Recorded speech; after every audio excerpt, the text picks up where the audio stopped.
Hey, what's up everyone? It's Darren from WeAudition here, and I'm coming to you live from Vancouver, Canada. How's it going? And we are here doing a demo reel Q&A with Brett Newton from LAREELS.com. How are you doing, guys? I'm just typing in what we're doing in the top there, so you guys all know. I'm going to post this as a comment.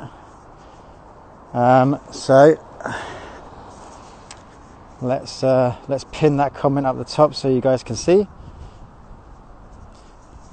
So hi everyone, it's Darren from WeAudition. Hi, let's see what we've got here. Jewels of the Earth, how's it going? April, good to see you. Leah, Wade, Shia Luna, yep, and Mother City, yeah. So guys, just while I'm waiting for Brett to join, I'm here in Vancouver. I'm going for my evening walk, my bit of social isolation exercise. Just to make the point, I am keeping very distanced from people. I have my face mask in my pocket, and I hope you guys are too. So, can everyone hear me okay? Give me a heart if you can hear me okay. I just want to make sure my sound is good for you guys. Hey George, are you in Vancouver too? Isn't it a beautiful city? Hey Brett. Hey Darren, what's up, buddy? Great, I'm good, thank you. Oh my gosh, you've had a haircut. Oh, I did. So I decided to grab Yeah, I didn't expect this. and buzz my head. Cool, dude. So, You're breaking up a little bit, so I don't know if you can stay still or you can put some headphones in. But I think it's going to be better if you're in one spot because you're breaking up a little bit. all right. How's that? Can you hear me? Yeah. That's perfect. All right, there we go. You're in sunny Atlanta, aren't you? Yeah. So I'm coming from Oh, Brett, Georgia. that Brett is a cutie. Apparently your wife's on here, dude. Yeah. Well, I need some supporters, right? Oh, she says I am too. Thanks, Anne-Marie. Hey guys, so we've got some people joining now. Wait for a few more people to get on board. Yeah. Guys, so the way this is going to work, so I'm going to introduce Brett. He's going to tell you a bit about himself and about his company. So on the bottom, if you see in the bottom, there's a question little thing. Try and put your questions in there. If you've got a question for me or Brett, put your questions in the bottom there, because that makes it easy for us to display them on the screen and to answer them for you. And then once Brett stopped making a ton of noise, whatever he's doing, what are you doing? Sorry, I'm getting my little notepad set up so I can start writing down these questions. It sounded like you're moving house. Oh, sorry. So guys, I'll give you a little bit background. Brett and I have known each other for many years from LA. Both been actors on that scene for a while. And then I moved, well, I went out to Atlanta and got myself an agent out there, and I came back and I told Brett how great it was. So Brett was like, I'm moving there full time. And now he's smashing it. And Brett, I'll let him tell you more about it. But Brett runs a company called LAREELS, which is a company which produces original content for actors' show reels and also edits actors' demo reels as well to give them the best demo reel going. So the Lex L, you've got a question. Can you put it in the questions box down beneath? I see it. Yeah, there's a Lex. Try and put your question in the question box, because then I can display it on screen and then everyone can see it. Perfect. So Brett, tell us about yourself. Tell us about your acting journey. So tell us about what work you've done, and then tell us about LAREELS. Sure. So I mean, I've been acting on stage. I'm from New Jersey. I've been acting on stage since I was 8. Moved to Los Angeles when I was 19, and I lived there for 15 years working in the TV and film industry. Got my SAG card out there. Was a avid commercial working actor. Worked on the shows like Glow, General Hospital. And just moved it and hustled like a crazy man. And then 8 years ago, with my old business partner Noah Edward, we actually started LAREELS. And we started it as a way as young filmmakers to, one, create content ourselves, but then two, shoot all these short form narrative scenes and all these diverse genres. So we were writing original 1 to 2 minute scenes. We were shooting them. We were editing them. Now 7 years or 8 years later, now we've shot and produced over 3,000 original scenes. We have a feature film. Wait. 3,000? Yeah. You've shot 3,000 original showreel scenes That we've counted. I mean, yeah. there's probably way more out there, but yeah, we have over 3,000 original scenes that we've shot, produced, and written. So I just want to stop you there, Brett, for a second. Yeah. So guys, if you're listening to this and you're wondering about what being an expert means, that this is why we've got Brett on here, because he's an expert. If any of you have shot 3,000 reels out there, I challenge you to join us. Thanks, Darren. I appreciate that, man. I just want people to know we're not talking to someone that's done it once or twice. We're talking to someone that's done it 3,000 times. Right. And not for anyone as well. For actors in Hollywood, you've probably got some famous clients. I know that a bunch of our mutual friends are regularly working actors on TV, and they've appeared in a lot of your reels. So, yeah. No, it's thanks, Lara. Thanks for the, appreciate it. No, and as an actor, because I came from the acting side, I became a filmmaker, so I could still work in the industry when I wasn't working as an actor. But as an actor, and a filmmaker, I understand both perspectives of it. I understand the artistic need as an actor to create certain things, but then I understand the business side of it to what, a producer, cast director, or a director is looking for when they're watching reels. It's pacing. It's get right in, show the goods, and get out, leaving them want more. So they call you in, so they want to come and see you. Wait, that's amazing. Just repeat that. So it's get right in, show the goods. Get in, show the goods, and get out, so you leave them wanting more, so they call you in. Guys, if you're at home, write that down. Because that's important. Thanks. Thanks, Denise. Appreciate that. Yeah. We just did an awesome WeAudition seminar where we reviewed 40 reels and then sent notes out to everybody. So right. Denise was there. So yeah, thank you, Denise. I do what I can, So, get in there, show what you can. The thing is, like, people ask about. Well, here, let me answer Lex's question real quick. So I wouldn't, for the most part, really, I wouldn't have a demo reel over 2 minutes. So if you go 2:15, okay, sure. The reality is that a casting director, an agent, a manager that is looking at you for a project, and they have casting coming in, and they have thousands of actors to see through, they're getting caught. They're pressing play. They're looking at the first scene. Either they're engaged or they're not. And if you're lucky, they'll skip to the middle of it and they'll watch that. They'll be engaged, or they're not. And then maybe they'll skip to the end of it and they'll watch that. If they're not, then they'll go on right to the next reel. But if you have a reel that engages a casting director immediately, it's you. It's on your face. Your reel should always open with you on your face, so we know exactly who we're watching. I've seen too many reels where, like, they open on some miscellaneous character, and then I have no idea who the actual actor is. Can I send you a reel that's way too long and get your opinion? Yes. Send a link to Brett, BRETT, at LAREELS.com. Brett at LAREELS.com. Hey, amazing. Percy. Hey, Percy Rusty. Jeez, what's up? Long time. This is one of mutual friends. Yeah. So guys, that's the first bit of, if you're going to take some points down here, the first bit is open your reel on you. Now, from what I've seen, Brett, when people open their reel on someone else, it's for a couple of reasons, right? Number one, they don't know how to edit. Right. Number two, they think that whichever famous person they're opposite is way more important, and it'll be some. So listen, let me tell you this: it's great to have you acting opposite famous people on your reel, because that shows validation. But when you put that famous person up front, what you're doing is basically showing your lack of confidence in yourself to hold the scene, and you're putting it all in that famous person. And guess what? There's people with even more famous people in their reel than you. So the famous person isn't going to sell it for you. And not only that, we're not thinking about you anymore. We're thinking about, oh, that famous Right. person was in this show, and I got to go Yes. watch him in this or her in this. So Yeah. the reality And is... then Yeah, go on, go ahead. continue. Go ahead.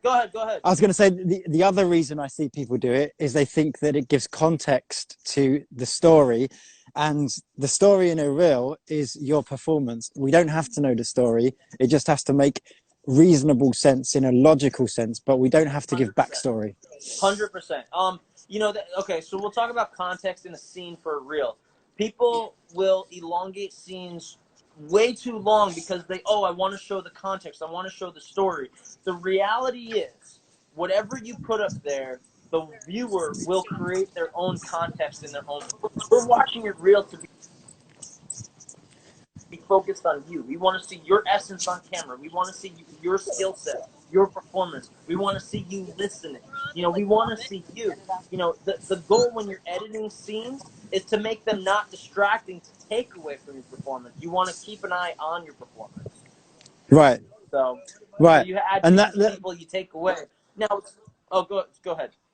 The thing is as well, if you're actually doing a real scene, if the acting is good, you will absolutely be able to see the context, right? Yeah. Without, you don't need to, like, if we see two people having an argument in a scene and the acting's good, we don't need to know what the argument's about. We don't need to know whether he slept with someone before or he left his job, or Right. It doesn't matter. Right. What matters is the moment between the two of you in the scene, or the three of you in the scene. Yeah. No. Correct. I mean, the reel is just a bunch of little moments put together to show diversity in your work and what you can do. Angelina's in the room. Hey, Angelina, one of our elite Angelina! members from Sundance. Yeah, Sundance 2019, or was that 2020? It was 2020. 2020. Yeah, Wow. back in the day, back when we could socialize. Right. Brett, let's take some questions. Yeah. Jules of the Earth said, "Where in New Jersey?" Me too. That's not really a question. Where in New Jersey, Brett? Where are you from in New Jersey? Long Valley, New Jersey. Northwest Jersey, about an hour west of New York City. An hour west of New York City. Okay, so Jules, your question. This is a good one. I've seen some, Brett, me and you are both going to cringe at this, aren't we? I've seen some that overlay a music track and cuts out all dialogue. What is preferred? No, any montage, anything like that, get rid of it. We don't care about that. I don't want to see a music video montage of you. I want to see you acting. And that's what I said at the beginning of this conversation. Get right into the goods. Start on a strong performance. Start on a really strong scene. Right on you. Engage us with your skill set, not with visual garbage. So cool. So Brett, I'm a real fan of being 100% blunt, even if it gets to the point. Guys, do not put music tracks and montages. Simple. Cutting out dialogue. Why? Why would you do that? You're not making a music video. It's not a beauty reel. It's not to show beautiful shots of you. It's to show you acting. Great stuff, Brett. Next question is... Well, hey, real quick, just to preface this with everybody, what's funny is that Darren and I didn't have a conversation about this before we got on it, but we have the same preferences because we've both been in and around the industry for so long, and we have that experience at this point. So that's cool. That's cool. There is an industry standard. Yeah. Well, the thing is, I mean, as with anything creative, some things are subjective and different people work different ways. Yeah. But it's an industry standard that montages are good for no one. No. So Maria Narado, sorry, I'm probably pronouncing your name wrong. If we're bilingual, that's awesome, and want to aim at the US and UK industry, what should be the order of scenes and languages in our reel? Okay, so you want to aim at a primarily English-speaking market, right? US and UK. So I always recommend putting an English-speaking scene first, but then adding being bilingual is a skill set. It's another skill that goes on your resume. It makes you more hireable for more types of projects. So adding a scene, maybe second or third, that shows your language, your additional languages. I mean, I What do 100% you agree think with about that. Yeah, Yeah. for the UK US, and again, if you're doing not just languages but accents, so my reel, if any of you watched it, I don't know if you did before because I put it on the Instagram before this, but if you watch my reel, I start with my American scene in Magnum, and then I go to an American show playing a British guy. Because I did that order because then it's like that'll show the range because I primarily work in LA and in Hollywood, and so that's better for me to have the more American work up front. Mm. Mm. Awesome. I saw Let's see what. Cleo, there was okay. Cleo had a question that went up in the comments. I'm a lead in a short film, although there was no dialogue. Can I use that? So it really depends on what other material you have. You know, if you have so what I would say for something like that is take a really nice moment, a 10-second moment out of that. And if you have other scenes that are nicely fit scenes, I would use those first always so we can see your performances. But then what I would do with that, you know, with that no dialogue scene is I would maybe show it the last 10 seconds of the reel and then have your name card come up over it.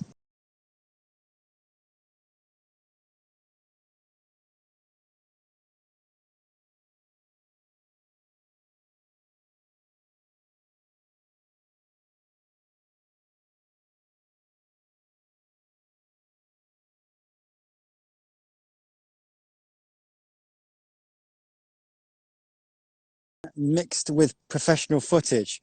Brett, so Yeah. being someone, Brett creates footage for actors that don't have it, and also you edit reels. So, what would you say, Brett? Would you say should you ever mix a self-tape scene with professional footage? Should you shoot more footage, or should you just have a shorter reel? So if you have two great scenes are better than five whatever scenes. If you have one great scene, that's better. If you have great acting scene that looks professional, sounds professional, that's better than multiple self-taped scenes or whatever because it Yeah. looks like you work. The thing about a reel, it doesn't just show your performance and your essence, but it also shows that, you know, hopefully that you've worked on set. If not, like you had produced footage that looks professional, that looks like it's from an indie film or a television show, but it looks like you've worked on set already. That for a casting director, for a director, it makes you less of a risk, and it makes you more hireable because someone else has already hired you. So there's a multi-tier purpose to having a professional reel. So I Brett hope. is just dropping value bombs by the second here. Look at that. So yeah, to add to that, guys. Sorry, it might be a bit windy. Sorry, I've just turned a corner. To add to that, if you have one professional scene, right? One of the things I want you to get in your head is it's okay to be early on in your career, right? To me, it's much better, and it can actually be exciting to find an actor that has done one thing and has got more potential, more exciting than seeing someone try and BS their way through acting like they've done a lot when they've only done a little bit. What turns me off more, like let's say when we go to film festivals, I would rather meet the actor that says, hey, I'm starting out, I've just done one thing, but I'm just learning and trying to achieve more, than the actor that says, yeah, my film's going to be here next year, when we all know that no one knows which film's going to be there next year, right? So it's like, it's okay to be new as long as you are genuine and humble. Yeah. It's worse to be cocky, and the minute you start acting like you've done more than you have, guess what? We're here, we've done more than you, and then someone's done more than us, and then someone's done more than them. So just stay. I'm not going to say stay in your lane. Always be aspiring, but know your position and give your best work out at that level, and then carry on moving up. I have another answer to this as well. So what's best when you don't have professional footage yet? Can you add a self-tape scene mixed with that? So if you're already filming your own self-tapes, right, and you know how to record clean audio and you know how to record like a nice composition and deal with lighting and such, I just wrote a blog post today on the LA Reels website called 2 Tips for Turning a Monologue into a TV and Film Scene for Your Reel. Thing that you can do if you have a monologue. That's on your website, is it? Yeah, it's on my website. You know, after this interview, what I'll do is I'll put a link to it on the front page. So if anyone wants to go to it after this interview, they can go right to the front page. But basically, Okay.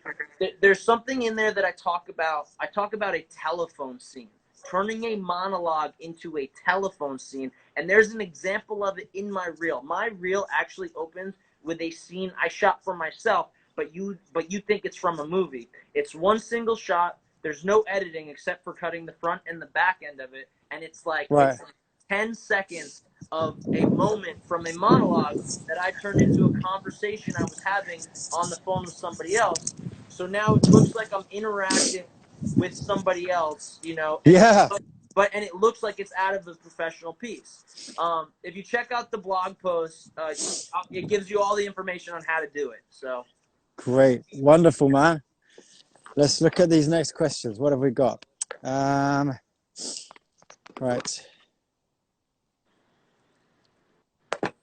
so nice. Okay. Do you provide quick reel clips to show drama only and comedy only for casting submissions that may be requested by casting?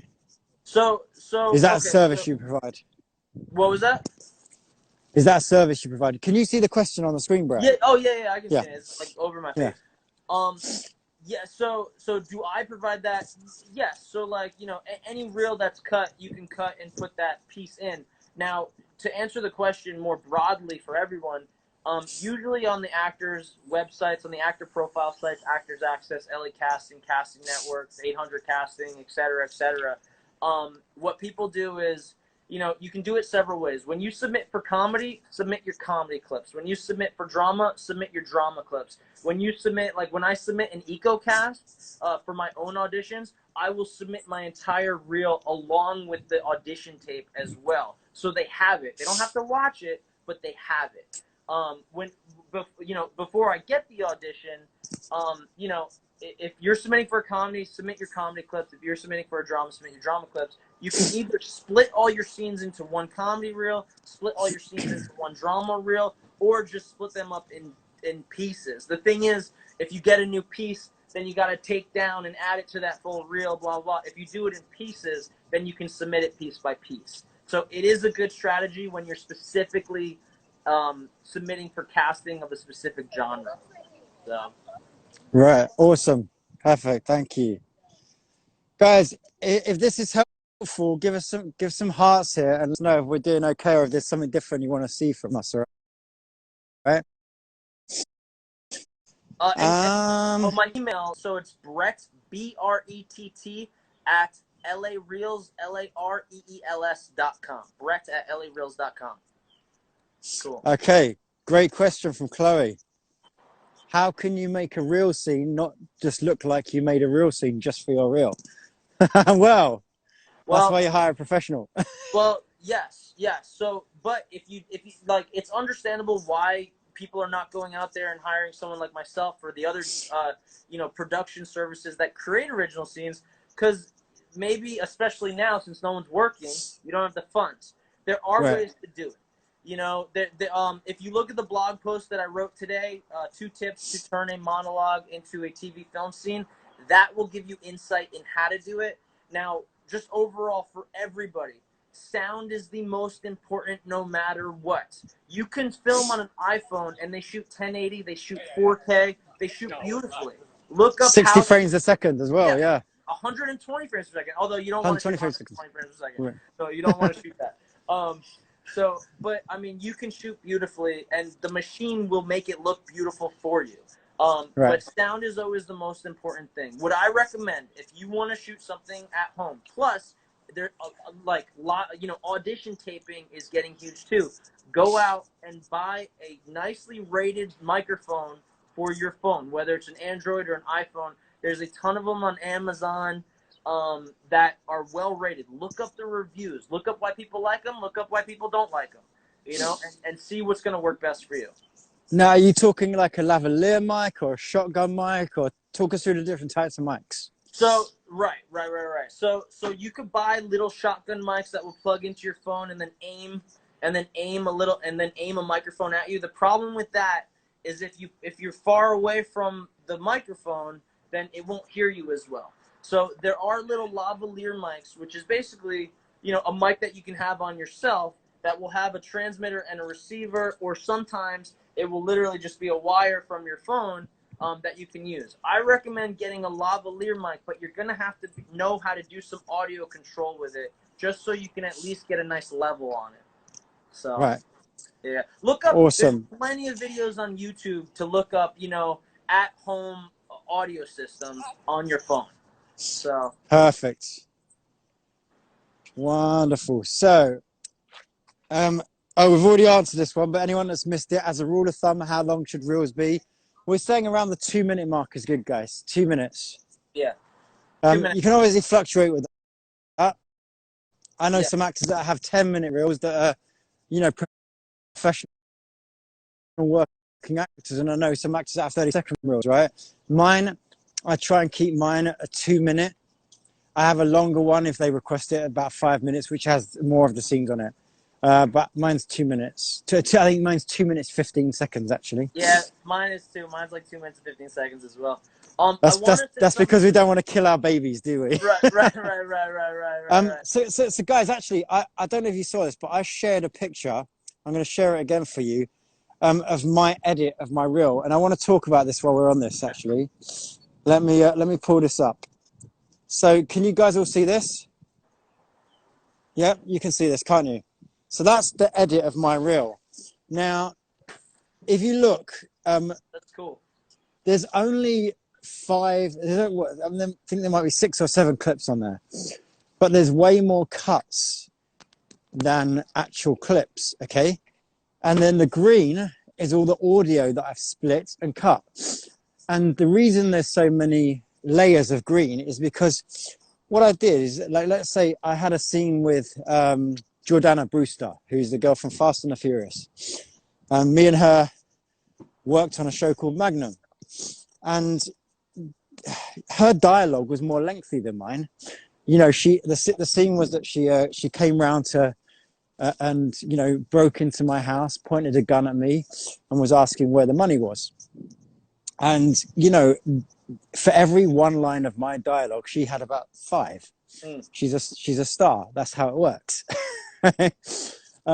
And now, while that scene worked perfectly well, when she comes in and says, "Where's the money?" and I say I don't have it, and then she says, "Well, this happened and this happened and this happened. So, you know, I thought this guy came round and then he gave it to you and then he put it in the wardrobe." Well, where he put it was irrelevant. So I then cut it to just her saying, "Well, this guy said you have it," and then it cuts back to my response, and it still works. And so what I've done is trimmed the fat of the reel. And I don't mean that Jordana's performance was fat or bad, but it doesn't serve my purpose of my reel. So I still get the story across and the context across. And so that way, this reel with my clips as they are would be, you know, 5-6 minutes. But I was able to cut these moments out. And then the reason I spliced the audio in that way is to stop it sounding jarring. You can slightly overlap the audio in the right way. So you can mess with it a little bit, as long as you're now. And the other thing I did as well was made sure I cut the clips so they have a natural flow. And I want to talk about this quickly, guys, because this is the kind of subliminal thing that can make something feel professional, and you won't even know it's going on. So I'm using a filmmaking editing technique of what you would do in a narrative, whereby each scene really moves into the next scene in an organic way. So, for instance, in one scene, I'm running out of the door. Smash cut to the next scene, I'm walking in a door. At the end of that scene, I'm doing my jacket up. In the next scene, I'm opening my jacket to reveal a gun. And these things, I'm not trying to create a story here. What I'm trying to do is seamlessly move the viewer through so that they don't stop watching. Yeah. And so now just to add to that, you don't want to do that to a point of that you're not trying to indulge yourself with that. It's all about the acting. But if you can make edits like that don't affect what you're trying to do, so just you just got to don't make that a thing.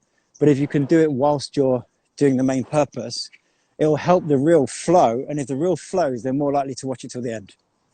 And hey, two things to add to that. So you said smash cut.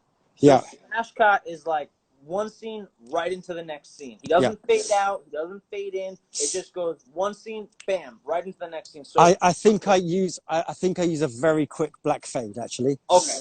Right. Yeah. But there's no dead time between scenes. No, but I do smash cut to my name for only about 2 seconds. Not even 2 seconds. Yeah, no, I love that opening of you, because you open on you first.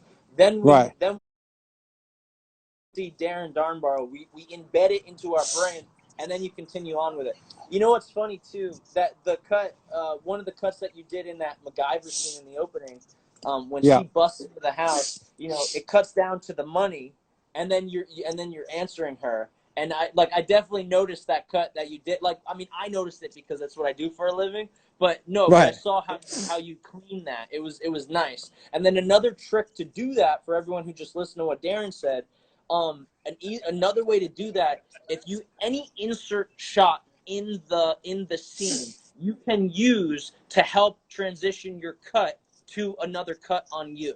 If that makes sense. Yeah. Yeah. So you can pull out a scene where it cuts to the money, and then it can drop to the next one. Yeah.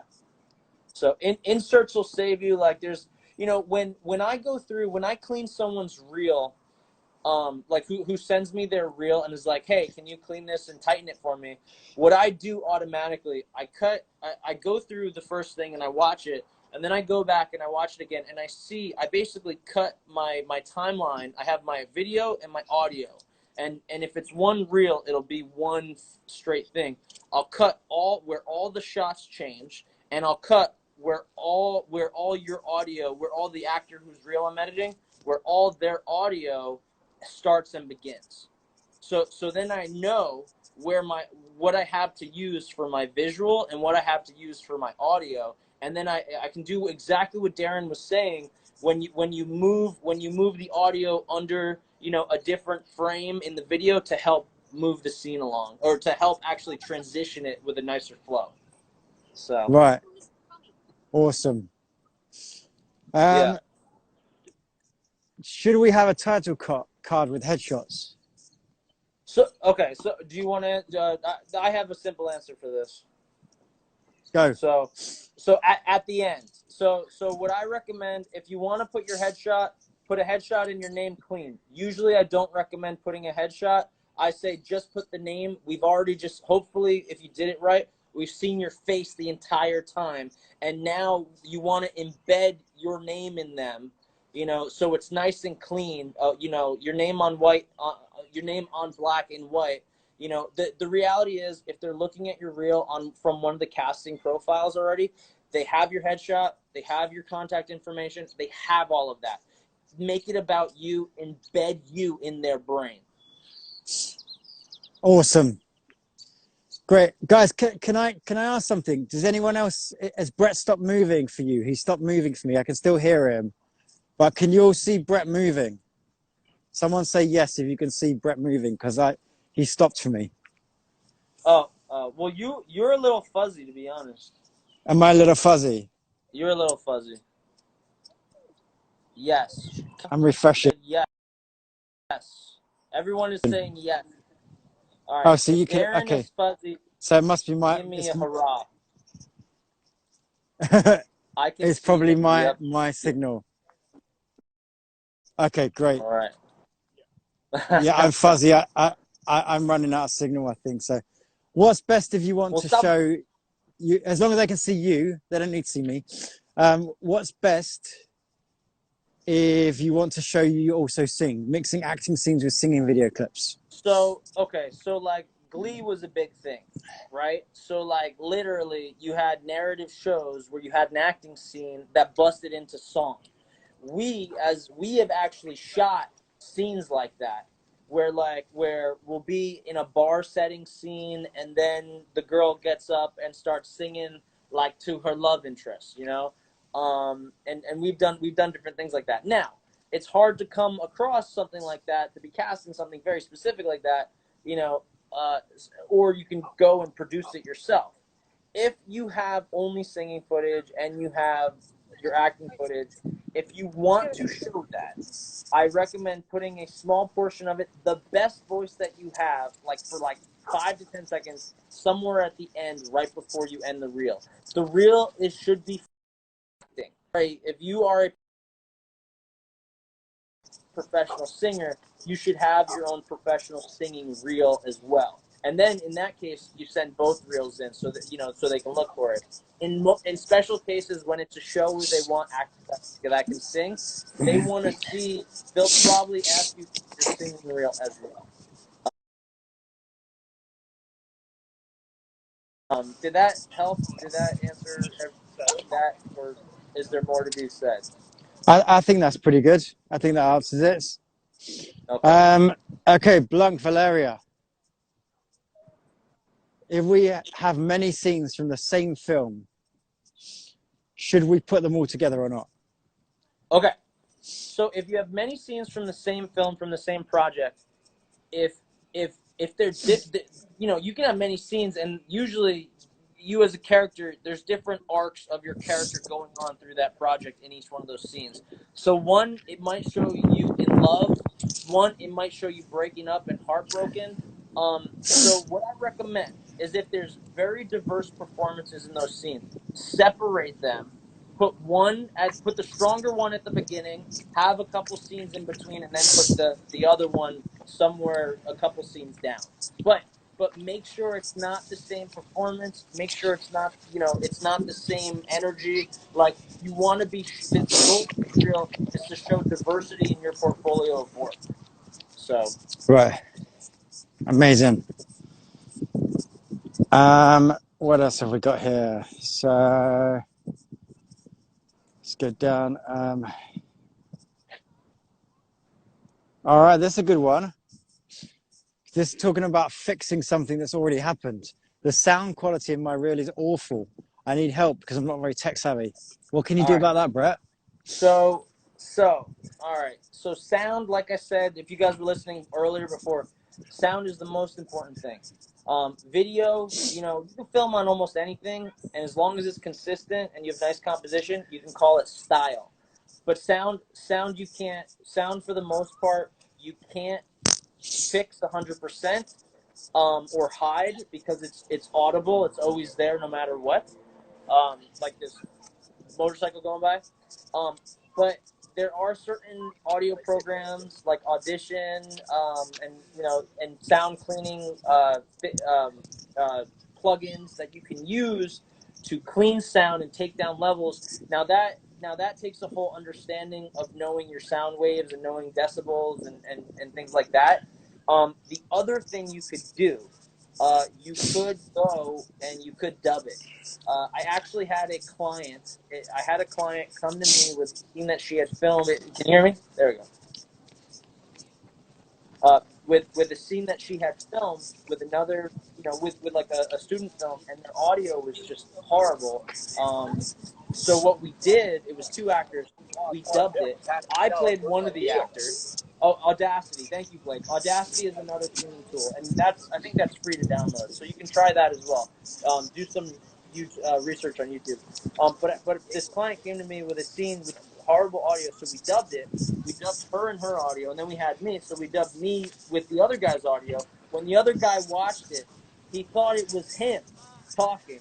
And he was like, "Wow, you guys did such a good job cleaning the audio." And he's like, "We sound good," but he thought it was him. But that's a good dubbing job. You got to know how to dub and have someone know how to do that. What I recommend, if you think the sound is totally just lost, you're not going to be able to fix it, I would put my energy into writing and shooting something new for yourself that's clean and professional. The reality is that sound is going to take an audience out. If it's bad, sound's going to take an audience out, and then no one's going to be focusing on your acting performance. Right, and just to add, apart from that, anything really super professional will have good sound. So what Yeah, you're telling the person watching the show reel is that you haven't done very professional work. correct. Now, I'm not saying, Nikita, that it might be because I just want to play devil's advocate here. I don't know.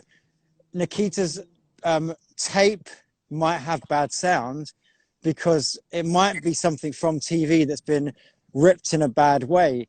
So perhaps it's the way she got her real footage was bad sounds. Do you see what I'm saying? It might not have been bad sound on the day when they actually made the project, but some people, you know, if they can't find their project, they will record the TV with their video camera. In which case that will produce bad sound. So guys, if that's you, if you've got a bad quality copy of something professional you did, there's a service out there that I use, and it's called Air check, AirCheck. air check. And Yeah. I've used a few different ones of them, but the one that I found, there's a guy called the Daily Actor. So go to Daily Actor, like, you know, every day of the week, DAILY actor.com/aircheck, which is spelled like fresh air and a check mark. So AIRCHECK, dailyactor.com/aircheck. And you tell him which TV show you were in and which episode, and he'll find it for you and he'll send you the clip. And it's That's about, great. Yeah, I think yeah, it's about $30. yeah. And guys, I, $30 is a good amount of money to spend to get a great quality of your clip. yeah, yeah. So air check. Um, Then also Actors Access right. has So air check as Nikita well. said that's exactly it. Is a feature film on Netflix, which doesn't know how to download it. Nikita, Right. do go to dailyactor.com/aircheck and tell him we sent you. It'll be nice to you. He does all of my stuff personally, so he's found all of my projects. And you know what's so great, guys, is that if you've got something coming up, he'll schedule it. And so as soon as I've done a TV show, I hire this guy.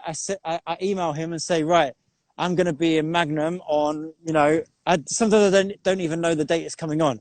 I say I'm going to be in this episode of Magnum, and he'll find when it's going to be airing, and he'll do it, and he'll send it to you the next morning. So as Yeah. soon as your show's aired, you get that, and it's amazing. Alex Freya, is that the same for UK? I'm not sure. I'm not sure if he could do UK shows. I think he can. So check with him. Great question. That brought up a lot of interesting stuff, didn't it? Yeah. Just real quick. So a couple of people asked how much I charge for tightening. If you guys go to lareels.com/edits, EDITS, there's a whole rate sheet and a whole bunch of information. I'm also discounting right now because it's a tough time for people. So feel free to hit me up separately. That's amazing. Thank you, Brett. Thank you for doing that for actors. We appreciate it. Yeah. So Theo, Marceau, can you use film stage performances, or should you stick to TV and film work? So again, that's another, that's another interesting question. It really depends. For the most part, if you have a really strong, theater performance, live theater performance that is like a big state or state or county theater or whatever. Darren, you got some animals around you. And Sorry. it's like the climax of the scene. Sure, if it's really resonating. A lot of the times, theater films, theater film performances are like from the back of a house, and they're blurry and they're buzzy. If you have strong on-camera stuff,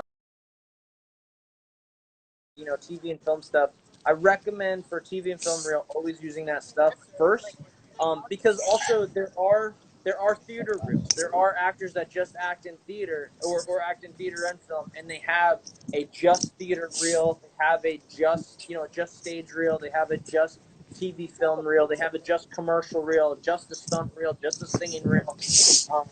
So niching yourself out in this crazy industry is smart and specific. You want to be smart and specific with the material and portfolio that you present to people.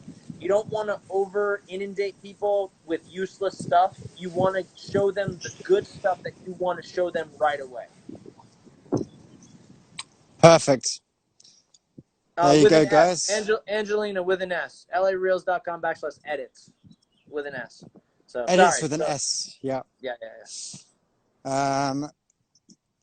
You can put that in the comments as well, but okay. Right. Can a monologue count as a reel? Okay. Great question. So if you were here earlier, I was talking about a blog post I just did today that I posted on the LAREELS website. 2 tips to turn a monologue into a TV film scene for your reel. So yes, definitely. If you look at that, I give you 2 tips that I use. One that I actually used for my own reel. One, I created a telephone scene with the monologue. I just changed some dialogue up. And then 2, another way to do it is to get someone else in the scene so they can react off of you. Who you got to cast appropriately, by the way, so it looks legitimate. And then to add some interjection dialogue. Then rehearse that with the added interjection dialogue, and then shoot your coverage, and then turn around and shoot the other actor's coverage, and then edit that together. Now the thing with that, if you do the interjection, you got to edit it. You got to know how to edit. If you do the telephone scene, you can shoot it in one shot and make it look legit. So you know, and then it's just you. You don't need to edit it. So Awesome. Thank you, Brett. I just want to shout out to, we've got one of our elite members and good friends on here, Chris Shakali. If you see him down there, guys. Yeah. He was one of our Sundance house people as well. Angelina's in the house. It's so great to see, you know, the community coming together like this, guys.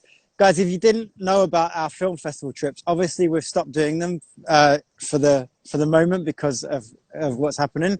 But you can go to our Instagram page and look at the highlights, and you can see us all at Sundance. You'll see Brett and Angelina and Chris and everyone else, Carrie, Chelsea, that were all there, and what we got up to at film festivals. And that's a really great way to engage with the community on WeAudition, just in case you're wondering about all the other stuff we do. Right, Brett, let's pound through a couple more questions, because this thing will cut off in 12 minutes. So I'm gonna pick some questions now. We should pound through them with quick answers. Okay, here you go, Brett. Is it possible to get your footage from a film if your scene was not in the final cut? What's your recommendations? You're a producer. Okay. How would you do this? Right. So I mean, at that point, the only way you can do it is call the production company. Call the production company and say, hey, can I get I mean, odds are they either edited your scene and then it didn't make the final cut. You know, you can ask for whatever edit they did, and you can ask for the raw footage. They're never going to give it to you until it's all, you know, until it has already aired or shown or is out of the movie theaters. But you know, for the most part, if you get the right person at the right production company, they'll send you your footage. I've done it multiple times, and especially commercials as well. I've called multiple commercial production companies and gotten commercials that I've been in, and they've had no problem sending me the footage.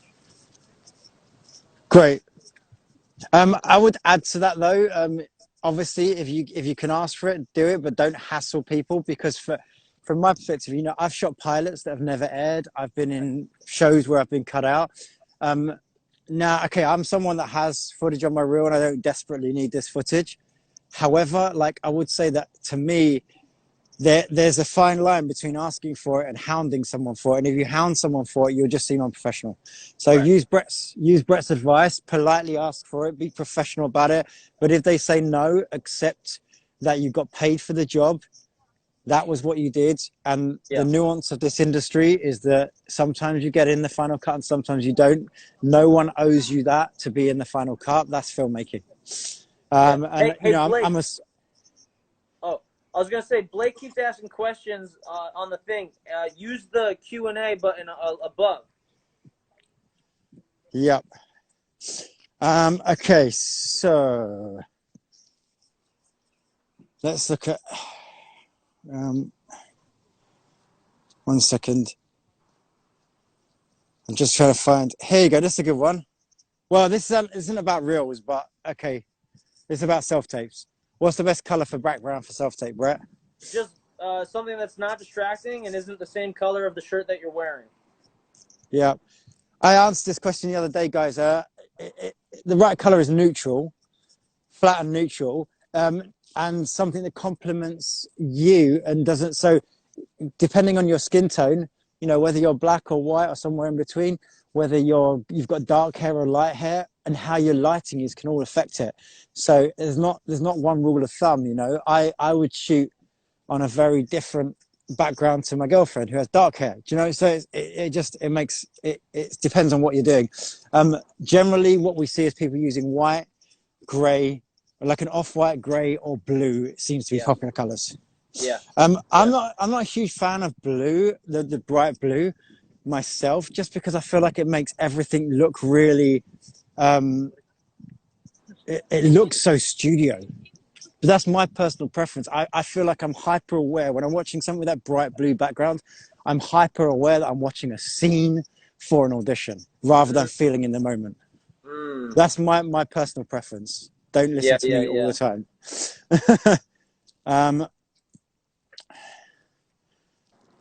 Let me see what else you got. Here you go. Do you put the title and the director over the clip to say where it's from? Is that necessary? Okay. I'll answer this. I'll answer this first. I've got it on mine. I didn't put the director. I put the name of the show. The reason I didn't put the name of the director and the network is just because the shows that I'm in were reasonably popular, so it doesn't need the extra information. I feel the extra information is taking away from my performance and distracting. It's my show reel, not the director's show reel. Yeah. But I did put the show name there because sometimes there's a really recognizable actor in it, like True Blood. You know that guy is the main guy in True Blood that I'm acting opposite. Whereas something like in Magnum, it's a famous person I'm acting opposite, but you might not know which show it is. Right. Yeah. No. I mean exactly that. Remember, less is more. You know, it's about your performance. Now, if you're in a well-known feature film or television show, throw that. You know, you can throw that title in there. What I like to do with my clients' reels, if you look at my reel, you'll see that I was in Glow. So what I did was I actually took the PNG logo online and I overlaid that. So now I have the title, but I have their branding as well on my screen, and it's very subtle. So, but it's like, oh, I know that show. Everyone knows that show. If it's a short film or a piece that doesn't have a name or people don't really know about, I think you can skip that part altogether and just let it be about the performance.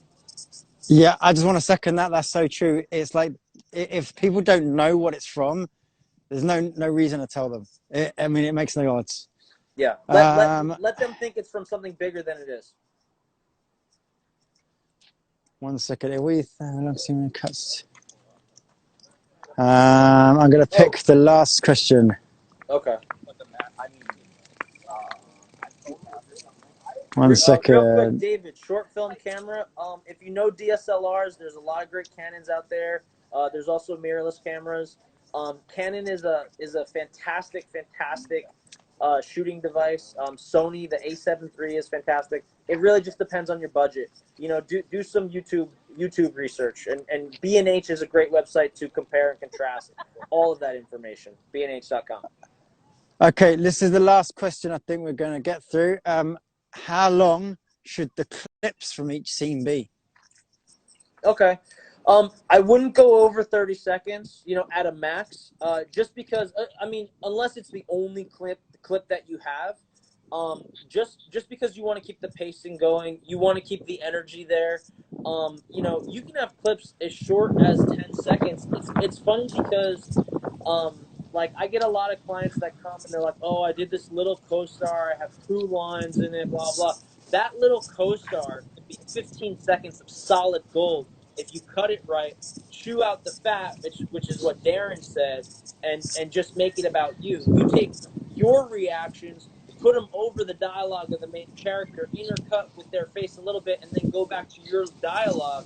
That scene is now about you with that leading actor in the scene with you.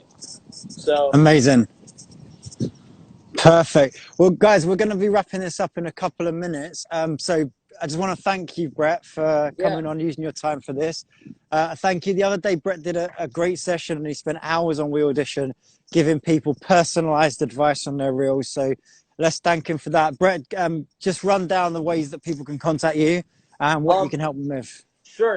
So direct contact is brett@lareels.com. That's my email, brett@lareels.com, at LAReels on IG, and then www.lareels.com for the website. Again, if you email me, I'll send you specific links for the blog post I wrote, and then the editing page as well, and then some other cool info.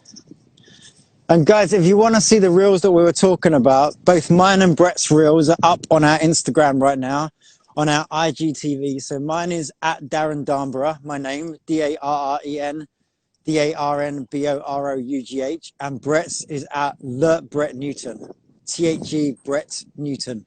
And then you can go and watch our reels and see all the tricks and tips, and go through them and see if you can spot the things we were talking about, because we've both done them to our reels and we've both made our reels in that fashion. So yeah, thank you, Alice. Good to see you there, one of our other elite members, Alice Kwon, hey. Aaliyah, as you can find her on the website. Alex as well in London, thank you. I think you're in London, I never know where you are. So yeah, guys, thank you all for being here. It's been an amazing week on WeAudition. We've had so many casting directors and agents and managers using it, and so many of you guys being really supportive to each other. So thank you. It's been really great to see.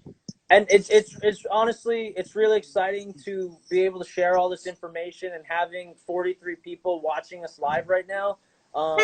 It's a crazy time in our lives. Stay positive and just keep being creative and be healthy. So thank you, guys. Yeah. Stay healthy. Thank you guys all for being here. All right. Thank you, Darren. See you later, guys. Have a good one. And we're going to be saving this, guys, and we'll be publishing it for another 24 hours. So you can go back and rewatch it on the live button down there. All right. See you later. Bye. Later.